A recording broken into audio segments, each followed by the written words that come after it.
Up next on the Co-Pilots podcast, we'll discuss the fight. Did Roach get robbed? And we'll also segue into the combine. Is Sheduer a top five QB or not? And we'll follow that up with some NBA talk. Lakers, Nuggets, Knicks, and more. Let's go.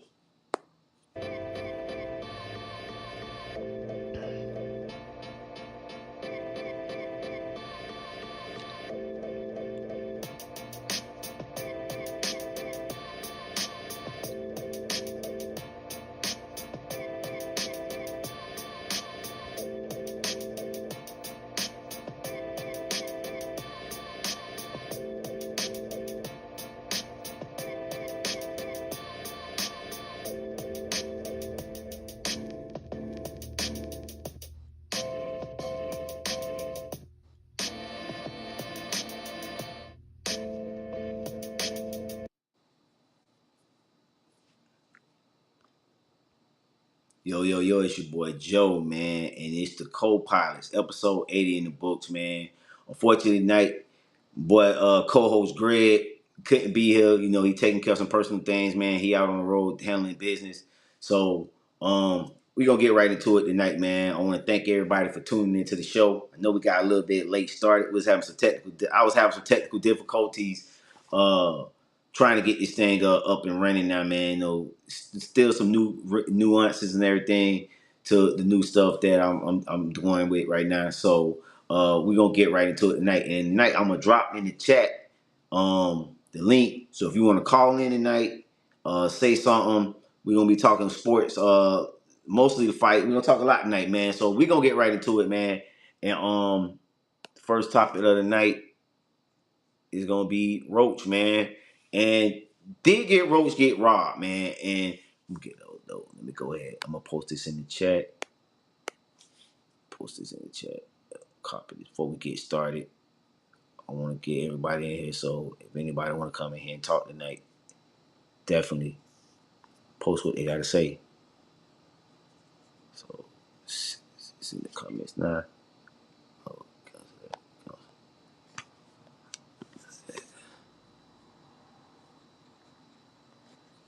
make sure I do that. There we go.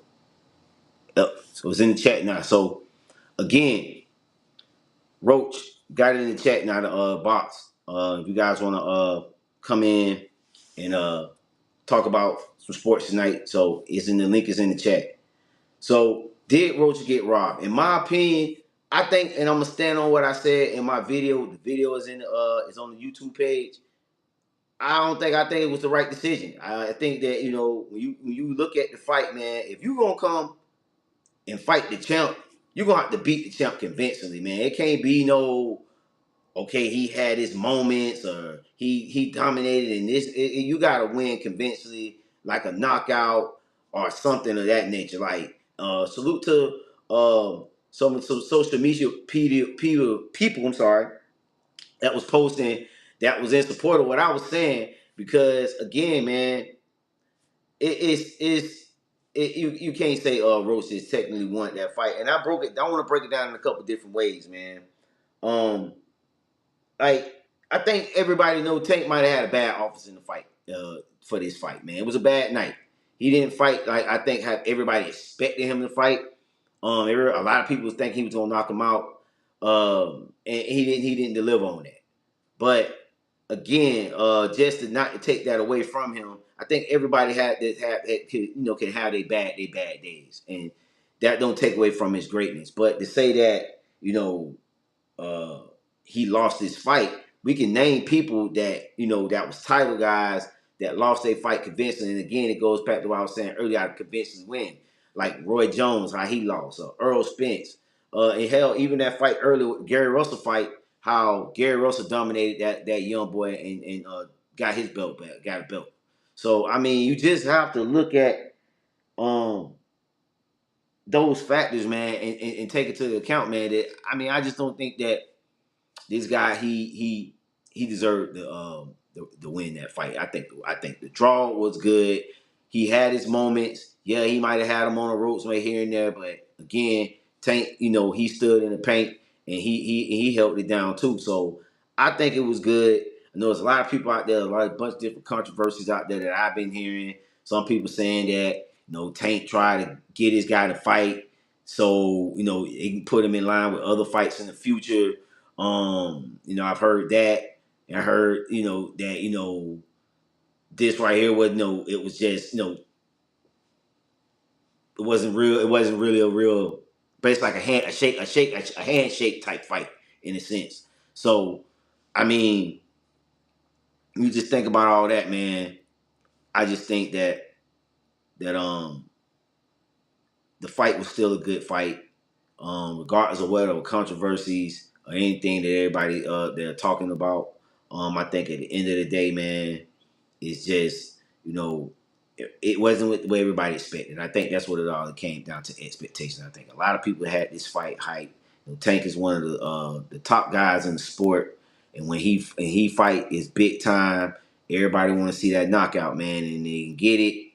And even you can see in the crowd, they was booing him after the fight, man. I mean, I think guys that watch boxing, we can appreciate it, because it was a defensive, kind of like a chess match in a sense.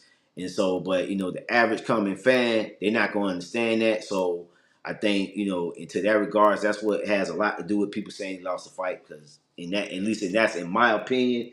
But again, I think Tank deserved to have a one night off, man. He get a draw, didn't get the win.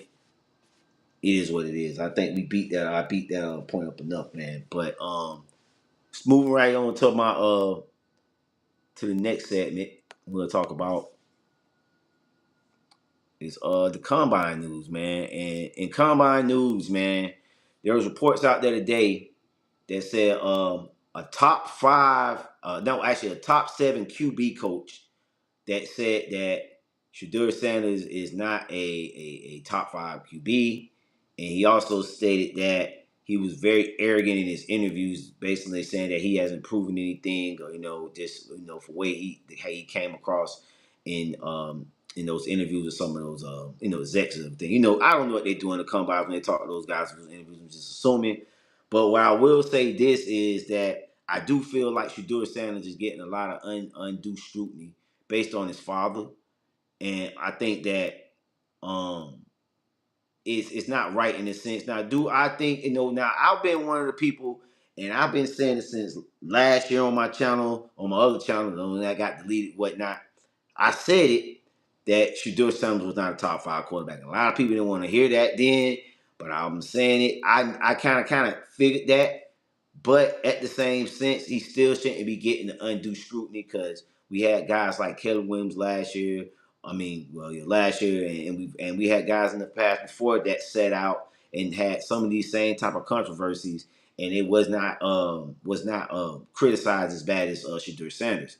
But I do think that a lot of people that are rooting for Colorado and are rooting for Shedeur Sanders to do well in the NFL, they're looking bypassing some of his flaws, and those are the things that I was trying to mention to guys and to people that, hey, she's a good quarterback, but he's very flawed at the next level. And when you talk about quarterback play at the next level, some of those things that he has to work on. And I never thought, and they also said that too, and I get sidetracked about the coach said that he wasn't a franchise quarterback. And that's another thing I'm gonna say it way too, and I want to talk about that. That I never looked at Shedeur Sanders as a franchise quarterback. I think he can be a really good quarterback. I think he can be a quarterback that can win you some games. But franchise changing type quarterback, I don't think you see that in him. Leadership, that could be. I think he's a good leader. I'm not going to sit here and question his leadership. People say he is a great leader. I think Chris Carter made said some things about him in regards to his leadership. So I'm not going to knock his leadership. But as a franchise quarterback, things are like generational talent. People that said I would never say that about Shedeur Sanders, but I do think he'll be a solid quarterback in the league, and he can do some good things. But the undue scrutiny that he's been getting, I think that's not right. And also, and again, hey, you check that video out on the channel, man. I talked about why he was not throwing, and I think that had a lot to do with it as well. But him not participating in the drills, I think it has something to in regards to why he's getting the scrutiny that he's getting as well, man. So yeah, man. But I think this guy is a top five quarterback. When you just looking at this draft, and everything like that.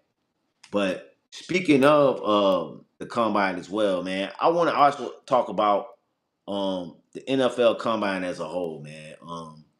And with Sheduer sitting out, a lot of more of your top athletes sat out in this draft, man. Cam Ward, he sat out.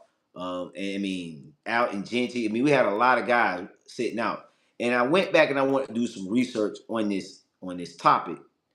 About 17% of the players in the league has skipped out on the combine since 2015.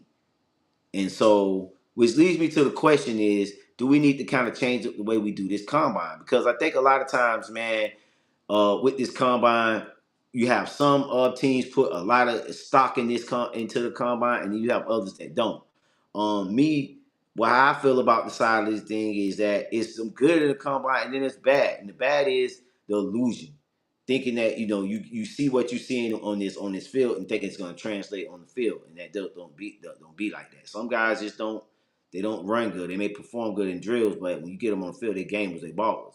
So that's why I think the pro and the curse of the combine. But I just think now with today's athletes, with these guys and NFL players, they don't really see the benefit in it because, hey, look, the same stuff that you doing with me here, you're going to do it with me on my pro day. So it's like, why should I go out here, risk an injury, or, just having my draft stock potentially going down because I might have performed a drill wrong or something like that. So I mean, I think there's no benefit if you're a top athlete, a top player in the league to do the combine. So and if you see the trends right now, like I said, it goes back to the 17%, man. I mean, maybe we have to change this thing up how they do the combine. I don't know, but again, I see this trend as something that's going to continue to grow.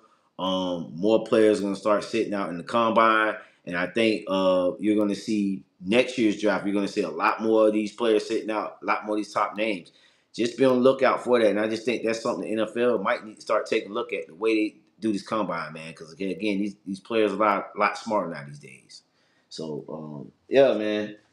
Moving along, man. Let's get right into some NBA talk, man. No comments. So let me see if we got any comments in the section. No comments right now. So go back. And yeah, we're gonna get right into the NBA talk, man. And let's talk about the Lakers, man. And I think the Lakers are about to make the hottest team right now in sports. If you just be real, right now with the additional Luka Doncic, the Lakers are the second are in the West right now, man. And we're gonna talk about the Nuggets in a minute, but this team, man, if they can continue to play like this. I think that's the biggest question with me as a fan is, can they continue to play at this level, man, with Luka coming there. Usually when you get a superstar of this magnitude, sometimes it's like a jailing period. You got to get everybody. But it seems like Luka has came in and he's just seamlessly has came and fit. And that's kind of just like kind of unheard of. Seeing a superstar that magnitude coming onto a team in this part of the season and doing well. And right now, man, Lakers right now looking like they trying to make a finals run. And I know we got teams like OKC at the top and they look good too as well. But with Luka, Lakers, can they keep it up? Can JJ Redick, first year head coach, do something that I don't know if this been done before. I think has it been done? I think what's his name did it. Tyronn Lue, I think he did. Might did. But anyway, uh, do something that we haven't seen done. We don't see done often, and win a finals in the first year as a head coach. And he has a possibility of doing that with Luka Doncic. Man, I mean, the Lakers look exciting. They must see TV, and I ain't gonna lie, I'm not a Lakers fan like that, but I'm more of just love watching basketball. But but right now, every time Lakers watching on TV, I'm watching it, man. It's just that they just that good right now, and you just don't know what to expect with the combination of LeBron, Luka.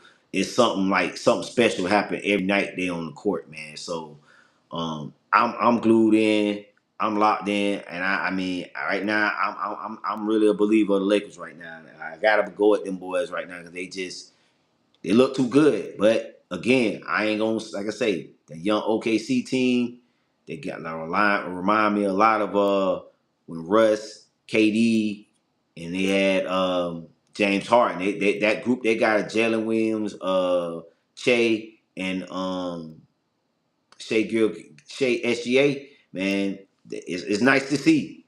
And so I think he's clearly the MVP of this year. But yeah, I'm getting sidetracked because I'm talking about them. But let's get back to the Lakers. Um, I think the Lakers can do it, man. That's what I'm saying. I say all that to say I think the Lakers can do it, man.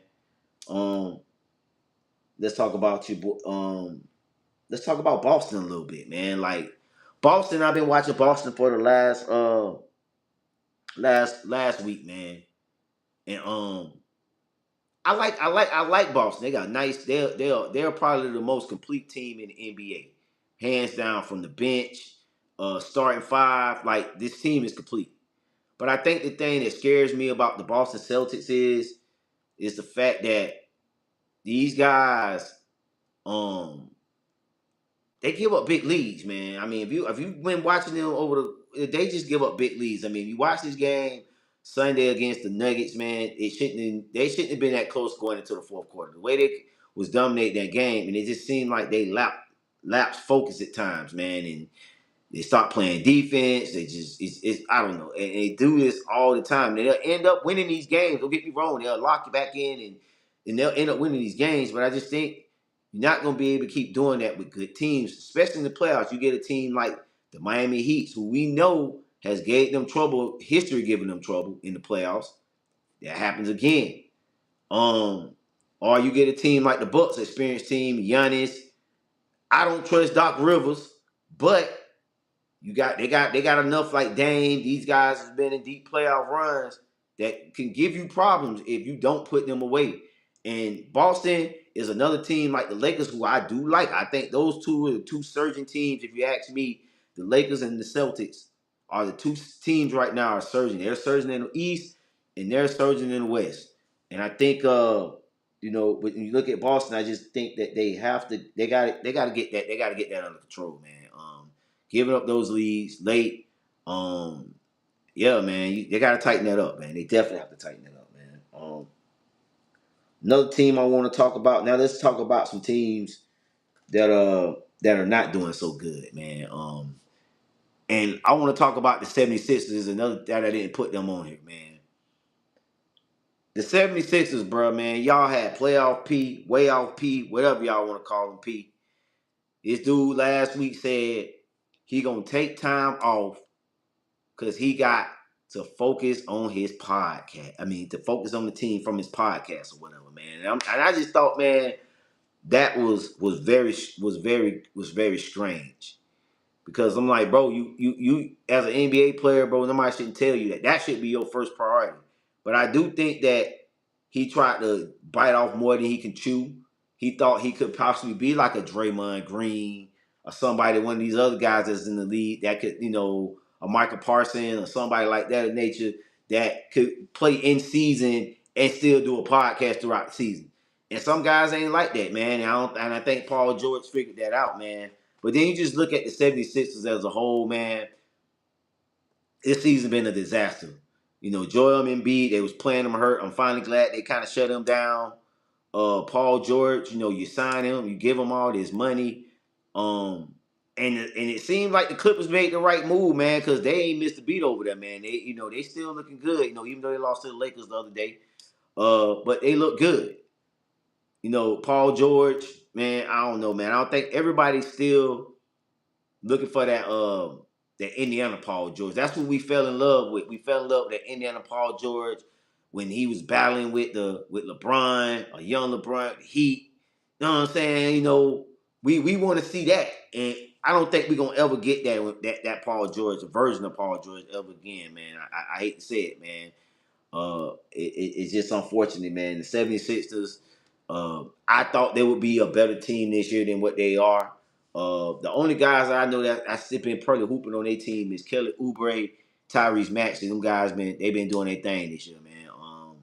But the 76ers, man, just been a waste, man, and I'm very disappointed. And I think Nick Nurse is a good coach, man, and they gonna get that man fired, man. They gonna get him fired, bro. I think they gonna get him fired. I really do. Another team that's been disappointing to me, well, it's the Knicks, man. The Knicks, man, they got all that offense, man, no defense. And I'm so disappointed because, a Thibodeau's team usually is good on defense, man. This team is like ranked 23rd in total defense this year. And that's unusual for a Tibbs team, man. When you watch the Knicks play, man, oh my God, man. It'd be like a layup line sometimes with their defense. You know what I'm saying? It be getting that bad, man. You gave up 65 points against the Heat without Jimmy Butler, a Jimmy Butlerless Miami Heat team. And I'm not sleeping on none of them guys, not trying to disrespect nobody on that team. But they gave up 65 points. And this is what I'm saying about the Heat. I mean, not the Heat, but the Knicks, man, is that the defense. And then also too, Carl Anthony Towns, man. I think this guy, man, he sometimes can be a no show on the court, bro. Like he goes disappearing. And I think in order for the Knicks if they're gonna make any type of noise in the playoffs this year, they're gonna have to Cat gonna have to show up, man. You can't be disappearing, bro. You gotta show up, bro. Like they paying you too much money. You is the piece that they saying that to get them over the hump. And right now, bro, I don't know, man. I think everybody else on that team, I like Bridges. I like them boys, man. But Cat, dog, you gotta figure something out, dog. You gotta figure something out, man. You go missing entirely too much.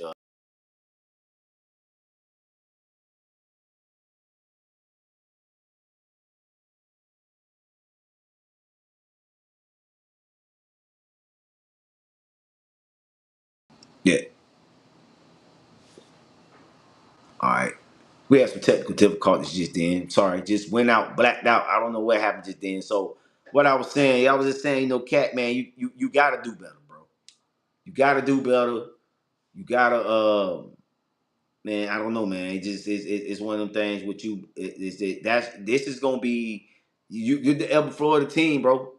Like I said, everybody else, man.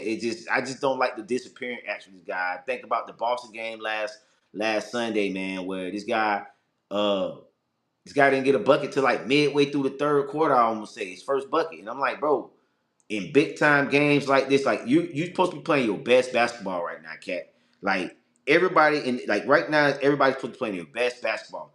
It's less than 25 games left in the league in the season. You gotta pick it up, and right now I fear for the Knicks.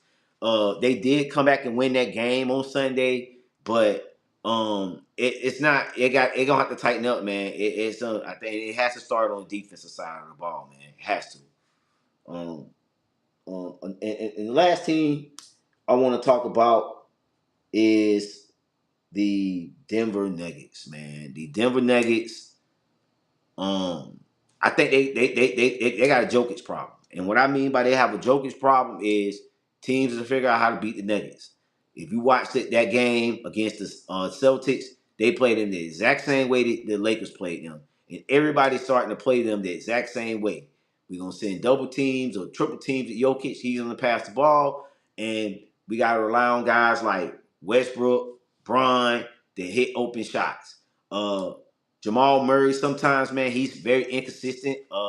He did show up late in the fourth quarter to try to keep them in the game. And he did, but I mean, at moments in the games, he went missing as well. Now Jamal Murray is a lot more consistent. I'm not gonna put him on the Cat level, but he just got to be a little bit more better off in these games, show a little more sense of urgency early on in the game than waiting. I would say that.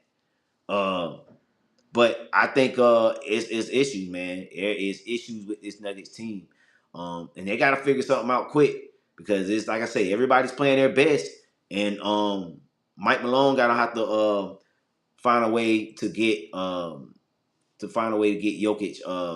get Jokic going, and also you're gonna have to find some lineups, man, because I think Westbrook, man, he made a costly turnover when they could have cut the lead down to I want to say 3 late in the game, and it was just bad. It was just a bad play. And Jokic, I mean, he made the spot on throw. I mean, right there, dime.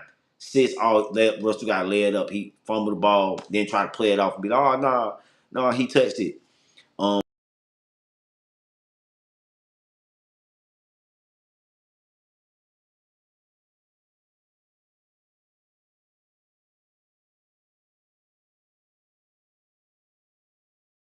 We'll see moving forward, the rest of the season, how that pan out with with the Nuggets, man. But right now, it's not looking good for the Nuggets, man.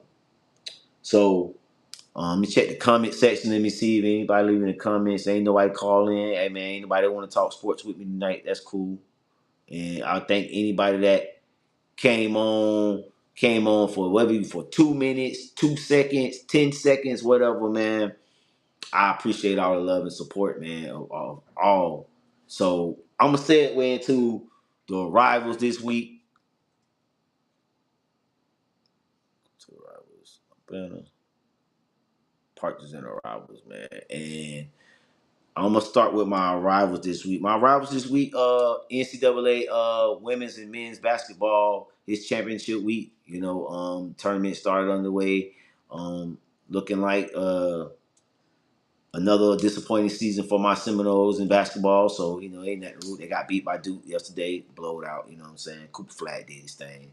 So, but it's a rival, man. March Madness is upon us, man. Some upsets gonna be here, somebody bracket's gonna get messed up. So March Madness, that's my arrival for this week.